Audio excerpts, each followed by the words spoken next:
নমস্কার, কেমন আছেন সবাই? প্রিয়াঙ্কার নতুন একটা ব্লগে আপনাদের সকলকে স্বাগত জানাই।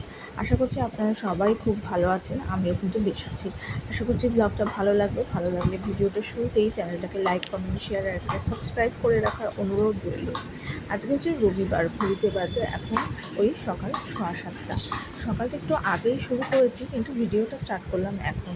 তা ঘুম থেকে উঠে বেশ কিছু বাসি কাজ সারার পরে ভাবলাম যে আজকে তো রবিবার, কালকে থেকে আবার প্রিয়াংশের স্কুল, তাই আর কি ওর স্কুলের ড্রেসটা আর আমার একটা ড্রেস আর কি ইস্ত্রি করে নিলাম। সপ্তাহের শেষে এগুলো যখন জমা হয় তখন যতক্ষণ না কাজটা শেষ হয় ততক্ষণ মনে হয় ঘাড়ের মধ্যে যেন কি একটা বোঝা রয়েছে।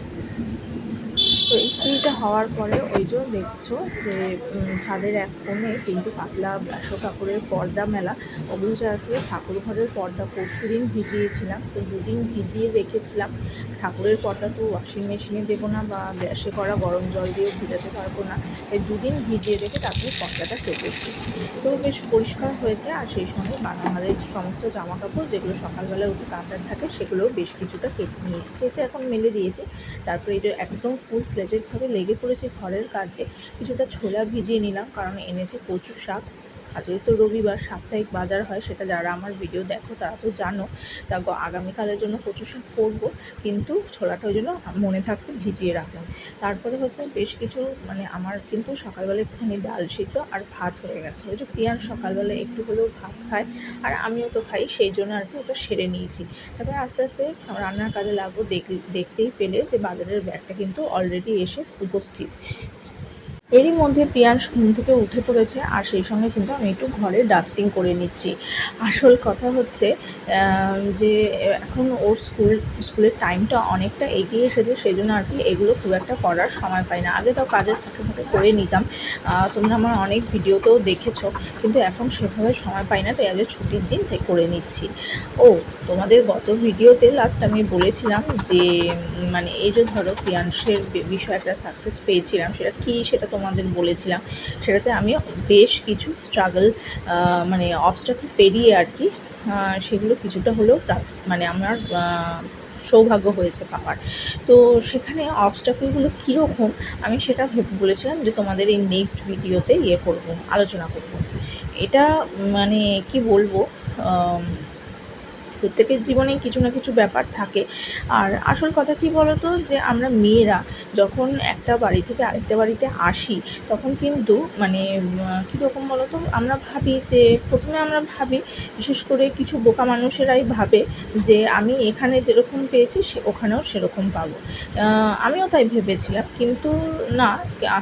তারপরে আস্তে আস্তে বুঝতে শিখলাম যে না, সেটা হয় না, একটু আলাদা। কারণ সব মানুষের চিন্তাধারা বা লাইফস্টাইল, যেটাকে হিন্দিতে বলে রেহেন সেহেন, সেগুলো তো একরকম হয় না। তো যাই হোক, বেশ কিছুটা আলাদা পেয়েছিলাম, কিন্তু সেগুলো করে সেগুলো বুঝেছি আস্তে আস্তে, নানান রকম কাজ শিখেছি। আর সত্যি কথা বলতে ঘরের সমস্ত কাজ আমি এখানে এসেই শিখেছি, আগে সেরকমভাবে করতে পারতাম না। কিন্তু জানো, একটা অদ্ভুত ভাগ্যের পরিহাস যে এখন সমস্ত কিছু শিখে গেছি এবং সমস্তটা মোটামুটি করতে পারি। সেরকম তো আমারই মনে হয়, অন্তত চলনসই, অন্তত কি বলবো, মুখ শুকিয়ে পড়ে থাকতে হবে না। কিন্তু তা সত্ত্বেও এত কিছু স্ট্রাগল, এবং সেই সঙ্গে তোমরা জানোই যে আমার ছেলে বিষয়টা, আমি ওকে এখন সেরকমভাবে ভিডিওতে দেখাই না, কারণ শুনেছি ইউটিউবের কিছু রুলস অ্যান্ড রেগুলেশনস এসেছে যে বাচ্চাদের খুব একটা দেখানো যাবে না, এরকম আমি শুনেছি। আমি পুরোটা জানি না, নিজে পড়ে দেখিনি সেই রুলস অ্যান্ড রেগুলেশন, সেই জন্য আর কি আমি ওকে দেখাই না। কিন্তু আমার ছেলে কিছু স্পেশাল নিড আছে, কারণ he is a special child. এবার সেখানে আমি ফলাও করে এটা বলতে চাই না, বা আমার লুকানোরও কিছু নেই। কিন্তু ব্যাপারটা হচ্ছে যে ওকে সামলে, কারণ ওর জীবনটাও আমার কাছে ভীষণ মূল্যবান। ওর আপকামিং লাইফ কীরকম কী হবে সেটা আমি এখন যতটা ওর পিছনে মেহনত করব বা স্ট্রাগল করব বা পরিশ্রম করব, তার উপরেই কিন্তু ওর আপকামিং লাইফ সেটা গঠন হবে।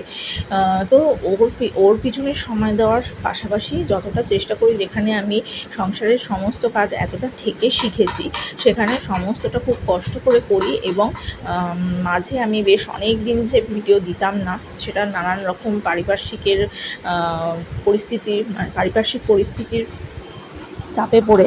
এবং তোমাদের সঙ্গে হয়তো আমি শেয়ারও করেছি যে ও একদিন রাস্তায় বেরিয়ে গেছিলো গেট খোলাপে, একদম মেন রোডে, শটান মেন রোডে। আমার ভাগ্যবশত সেদিন রবিবার ছিল, রাস্তায় গাড়ি ঘোড়া কম ছিল, আর কিছু চেনা লোক ওকে দেখে বাড়িতে দিয়ে যায়। তো যাই হোক, এত বড় মানে কি বলবো, একটা দুর্ঘটনার হাত থেকে আমরা বেঁচে ফিরেছি, ঈশ্বরের অশেষ কৃপা যে সেদিন সেই দুর্ঘটনা যেটা হলেও হতে পারতো সেটা থেকে স্বয়ং ঈশ্বর বাঁচিয়েছেন। কিন্তু এই এত স্ট্রাগল করে আমি সমস্তটা মানে চেষ্টা করি ঠিকঠাক রাখার, কিন্তু কী বলতো, মানে যে একটা বাড়ি থেকে নিজের বাড়ি ছেড়ে যে বাড়িতে এসেছে সেই বাড়ির মানুষগুলোর না মানে সেই বাড়ির মানুষের মন কখনোই চট করে পাওয়া যায় না। এটা আমি আজকে মানে এতদিন ভিডিও করেছি, অনেক ভিডিও দিয়েছি, তোমরা যারা যারা দেখেছো তারা ভিডিওর মধ্যে কোনো দিন আমাকে এরকম ডিরেক্ট কিছু বলতে শোনোনি, কিন্তু হঠাৎ করেই আমার মানে বলতে ইচ্ছা হলো যে ওই যে বললাম যে কি গত ভিডিওতে বলেছিলাম যে কি সাকসেসটা পেয়েছি, সেটা আমার কাছে অনেক বড় সাকসেস, যেটা তোমাদের সঙ্গে আলোচনা করেছিলাম বা শেয়ার করেছিলাম। সেই জন্য সেটাতে বলেছিলাম যে ওটা একটা মানে শেষ হয়েও হইল না শেষ, এরকম একটা ব্যাপার ছিল যে আমি বলেছিলাম যে সেই অবস্টাকলগুলো আমি তোমাদের সঙ্গে শেয়ার করব। তো এর মধ্যে একটি মন্তব্য শুনলাম যে আমি নাকি শুধু রান্না খাওয়া করি।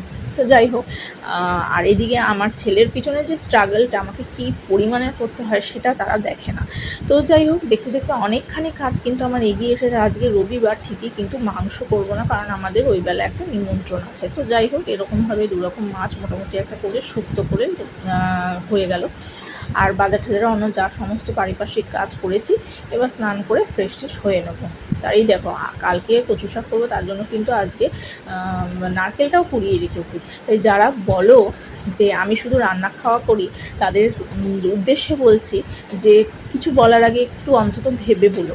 কারণ শুধু যদি রান্না খাওয়া করতাম না, এই যে যেমন ঠাকুরের পর্দাটা কেচে দিয়েছিলাম, ঠাকুরের জানলাটা খালি খালি ছিল, তাই স্নান করে এসে এখন ঠাকুরের পর্দাটাও লাগিয়ে দিলাম। তা যাদেরকে বলতে চাই যে আমি যদি শুধু রান্না খাওয়া করতাম, আর আমার পক্ষে এই এতগুলো ঘর মেনটেন করা বা সমস্ত কিছু, তাও তো কষ্ট করে করি, আমার পক্ষে খুবই অসুবিধা ছেলেকে নিয়ে, বা ওর সমস্ত ওর দেখভাল করে, বা ওর, কারণ ওর ভবিষ্যতে তো আমাকে দেখতেই হবে, রান্না খাওয়া তো সারা জীবন চলবেই। তোমরা বলো, তোমরা বিচার করে দেখো। আর আমি কি কথাটা ভুল বলছি সেটা তোমরা কমেন্টেও বলতে পারো।